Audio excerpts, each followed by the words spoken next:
നമസ്കാരം. ഇപ്പം എങ്ങനെയുണ്ട് കാര്യങ്ങൾ? ഞാൻ ഇന്നലെ ഒരു വീഡിയോ ചെയ്തത് നിങ്ങൾ എത്ര പേര് കണ്ടു എന്നറിയില്ല. കുറച്ച് പേര് കണ്ടിട്ടുണ്ട്. ആ വീഡിയോ കണ്ടവർക്ക് അറിയാം. ഞാൻ ഇന്നലെ ഒരു കാര്യം വളരെ വ്യക്തമായിട്ട് പറഞ്ഞിരുന്നു. ജാസ്മിൻ ജാഫർ ഗബ്രി കോംബോ ഈ ബിഗ് ബോസിൽ ഇപ്പോൾ നടക്കുന്ന സംഗതി ജാസ്മിന്റെ കുടുംബക്കാർക്കും വീട്ടുകാർക്കും ഒരു തരത്തിലും ആക്സെപ്റ്റ് ചെയ്യാൻ പറ്റുന്നുണ്ടായിരിക്കില്ല. അവർക്ക് അതുകൊണ്ട് അത്രയധികം ബുദ്ധിമുട്ടുണ്ടായിരിക്കും എന്നുള്ളത് ഞാൻ ഇന്നലെ രാവിലെ ഇന്നലെ ഉച്ചയ്ക്ക് ഞാനൊരു വീഡിയോ ഇട്ടപ്പോൾ തന്നെ ഞാൻ വളരെ ക്ലിയർ ആയിട്ട് പറഞ്ഞിരുന്നു. ഇതിന്റെ ആഫ്റ്റർ എഫക്റ്റ് ആയിട്ട് ഒരു പക്ഷേ ജാസ്മിൻ ഈ ഒരു ഷോ ക്വിറ്റ് ചെയ്യുന്ന സിറ്റുവേഷൻ വരാന്നുള്ളത് ഞാൻ അതിൽ വീഡിയോയിൽ പറഞ്ഞിരുന്നു. നിങ്ങൾ ആ വീഡിയോ കണ്ടവർക്ക് അറിയാം. ഞാൻ എഴുതി വെച്ചോളൂ എന്നിട്ടാണ് ക്യാപ്ഷൻ ഇട്ടുള്ളത്. അപ്പോൾ ഇപ്പോൾ ലൈവിൽ ഒരു പ്രൊമോ ഉണ്ടായത്, ലൈവ് നിങ്ങൾക്ക് കണ്ടവർക്ക് അറിയാം. നിങ്ങൾക്ക് കംപ്ലീറ്റ് കാര്യങ്ങൾ ഇനിയിപ്പോൾ അഥവാ ഇത് ഏഷ്യാനെറ്റ് എത്രത്തോളം ഇത് ടെലികാസ്റ്റ് ചെയ്യുന്നുള്ള അറിയില്ല. പക്ഷെ നിങ്ങൾക്ക് ഇന്ന് കണ്ടവർക്കറിയാം. ഒരു നാടകം ആണോന്നറിയാം, നാടകം തന്നെ. അവിടെ അതിൻ്റെ ഉള്ളിൽ അരങ്ങേറിക്കൊണ്ടിരിക്കുകയാണ്. ജാസ്മിൻ ജാഫർ ഉള്ളിൽ ഒന്ന് കരയുന്നു, ഗബ്രി ഒന്ന് കരയുന്നു. പുറത്ത് നടക്കുന്ന സൈബർ അറ്റാക്സും ഇതുപോലുള്ള കാര്യങ്ങൾ അത് അവരതിൻ്റെ ഉള്ളിൽ കാണിച്ചു കൂട്ടുന്ന സംഗതി കൊണ്ട് മാത്രമാണ് നമ്മളെപ്പോലുള്ള ആൾക്കാരായിരുന്നു കാര്യങ്ങൾ പറയുന്നത്. അല്ലാണ്ട് നമ്മളൊന്നും വായു നിർത്തിയിട്ടൊരു കാര്യങ്ങളും ഇവിടെ പറയുന്നില്ല. അവരതിൻ്റെ ഉള്ളിൽ കാണിച്ചു കൂട്ടിയിട്ടുള്ള സംഗതികൾ പുറത്തേക്ക് എത്തിയത് അവരാൾക്ക് ജനങ്ങൾക്ക് ആർക്കും ആക്സെപ്റ്റ് ചെയ്യാൻ പറ്റില്ല. എല്ലാവരും എതിരെ തിരിഞ്ഞു എന്നുള്ള ഒരൊറ്റ കാര്യം അവർ വീട്ടുകാർ അറിഞ്ഞിട്ടുണ്ട്.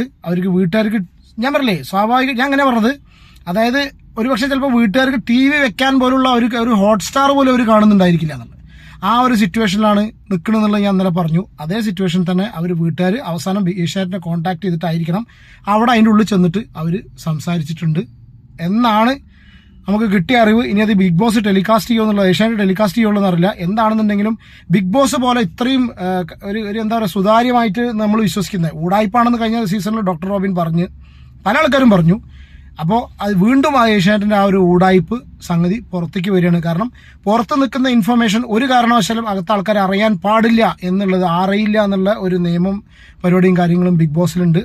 അതാണ് ബിഗ് ബോസ്. കാരണം പുറത്ത് നടക്കുന്ന കാര്യങ്ങൾ അറിഞ്ഞു കഴിഞ്ഞാൽ പിന്നെ എന്താ കാര്യം? കാരണം കഴിഞ്ഞ പ്രാവശ്യം മാരാര് പുറത്തു പോയി വന്നതിന് ശേഷം മാരാര് എത്രത്തോളം മാറി എന്നുള്ള കാര്യം നമുക്ക് വളരെ ക്ലിയർ ആയിട്ട് അറിയാം. ജാസ്മിൻ ജാഫറിന്റെ കേസിൽ ഇപ്പോൾ അതേ സംഭവിച്ചിട്ടുള്ളൂ. ജാസ്മിൻ എന്താണ് ഇതുവരെ അതിനുള്ളിൽ കാണിച്ചിട്ടുള്ളത്, അതിന്റെ റിപ്പർക്കഷൻസ്, അതിന്റെ പുറത്തുള്ള അതിന്റെ ആ ഒരു ആഫ്റ്റർ എഫക്റ്റും കാര്യങ്ങളൊക്കെ വീട്ടുകാർക്കും പുറത്ത് ജാസ്മിന്റെ ഇമേജിനെ എത്രത്തോളം ബാധിച്ചു എന്നുള്ള കാര്യം ജാസ്മിന് അതിൻ്റെ ഉള്ളിൽ വിവരം എത്തിച്ചു കിട്ടിയിട്ടുണ്ട്. ഇനി ഒരുപക്ഷെ ചിലപ്പോൾ ജാസ്മിൻ അവിടെ തുടരാം, ഒന്നുകിൽ ജാസ്മിൻ തുടരും. പക്ഷെ ജാസ്മിൻ അവിടെ തുടരുകയാണെന്നുണ്ടെങ്കിൽ ജബ്രി സ്റ്റോപ്പ് കഴിഞ്ഞോടെ ഗബ്രി ജാസ്മിൻ കോംബോ ആയിട്ടുള്ള ജബ്രി ഇനി ബിഗ് ബോസ് മലയാളം സീസൺ 6 ഉണ്ടായിരിക്കില്ല. 100% ഷുവറാണ്. ഞാനിത് എഴുതി വെച്ചോളൂ എന്നുള്ള രീതിയിലാണ് ഞാൻ വീഡിയോയിൽ പറഞ്ഞിട്ടുള്ളത്.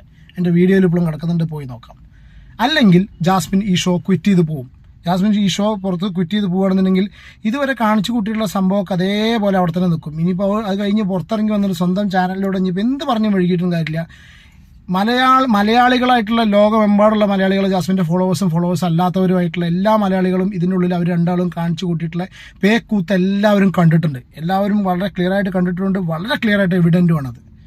അപ്പോൾ ഇത്ര തന്നെയുള്ളൂ ഇന്നലത്തെ ആ വീഡിയോ. ഞാൻ പറഞ്ഞ വീഡിയോ പോയി കാണുക.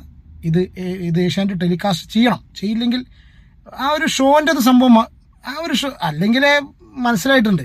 പക്ഷേ ബിഗ് ബോസ് ഏഷ്യാനെറ്റ് ഇത്രയധികം തരംതാണ രീതിയിലാണ് കളിക്കുന്നത് എന്നുള്ളത് ജസ്റ്റ് ഒന്ന് മനസ്സിലാക്കാനുള്ള അടുത്തൊരു എക്സാമ്പിളും കൂടിയായി ഇത്. ഓക്കെ, വളരെ മോശം. കാരണം വെച്ചാൽ പുറത്ത് നടക്കുന്ന കാര്യങ്ങൾ ഉള്ളിലേക്ക് എത്തിച്ചു കൊടുക്കാന്ന് പറഞ്ഞാൽ ഇനിയിപ്പോൾ അവിടെ പല നാടകങ്ങളും നടക്കും. സർജറി നാടകം, പല കാര്യങ്ങളുണ്ട്. അങ്ങനത്തെ ഇഷ്യൂസിൻ്റെ മെഡിക്കൽ റീസൺസ് ഒക്കെ പല സംഗതികളും പറയും.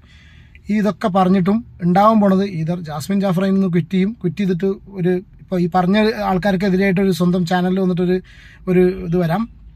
അല്ലെങ്കിൽ ജാസ്മിൻ ജാഫർ ഗബ്രി ഒഴിവാക്കി എന്തെങ്കിലും റീസൺ ഒഴിവാക്കിയിട്ട് അവിടെ എന്താ പറയുക കണ്ടിന്യൂറ്റി അവിടെ വേറൊരു രീതിയിലുള്ള വേറൊരു ജാസ്മിനായിട്ട് ഇനി മുന്നോട്ട് പോകും. എന്താണെന്നുണ്ടെങ്കിലും വളരെ മോശമായിപ്പോയി സംഗതി. നാറുകളടത്തോളം എല്ലാവർക്കും മനസ്സിലായി. സംഗതി തന്നെയാണ് നമ്മൾ പറഞ്ഞുകൊടുത്ത് പരിപാടികൾ എത്തി. അപ്പോൾ ഇത്ര തന്നെയുള്ള വീഡിയോ. ബാക്കി ഇന്ന് എപ്പിസോഡിൽ എത്രത്തോളം കാണിക്കുന്നറിയില്ല, ലൈവിൽ കാണിക്കുന്നറിയില്ല. കണ്ടതിന് ശേഷം ബാക്കി നമുക്ക് സംസാരിക്കാം. Take care.